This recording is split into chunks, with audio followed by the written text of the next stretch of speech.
Daniel Black, they call me Dan. I finished my Navy career as an E5. I was a sonarman. So then I became a sonarman in a helicopter anti-submarine squadron, which was based at Reed Field, which is south of San Diego. Helicopter anti-submarine squadron 4.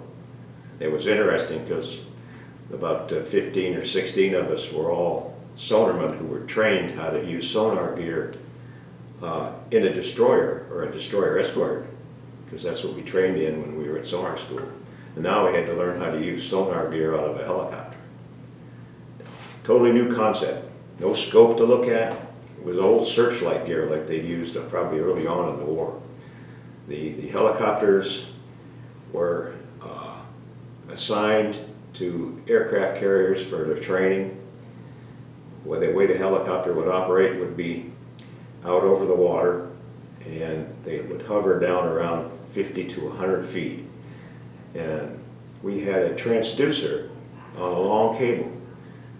And the pilot would say down dome when he come to hover and stop there, and you drop the transducer in the water, and then the sonarman sitting there would be able to turn a wheel and the transducer would go around. And it would echo range looking for submarines. The beauty of the helicopter is that the helicopter would be over the water and there'd be no wake from other ships.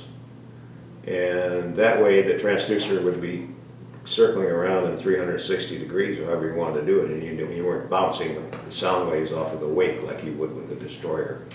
But it's an interesting concept. The helicopter anti-submarine squadron 4, HS4, deployed on the USS Boxer in June of 1956. And it was the first time that that aircraft carrier had become an anti-submarine warfare aircraft carrier. So we had one squadron, our squadron helicopters, and a squadron of the Grumman S2F, which is a fixed wing. So the whole idea was this is a hunter-killer type group.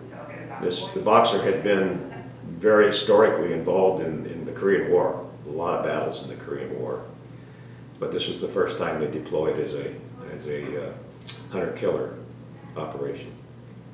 So the Far East cruise, we went to Hawaii. We were there for a couple of weeks.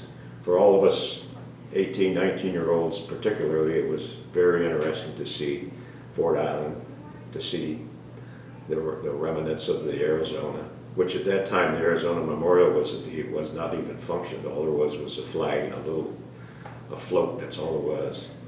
But to see the whole idea, and then from the air, in a helicopter, flying around Pearl Harbor was fascinating to see what it looked like.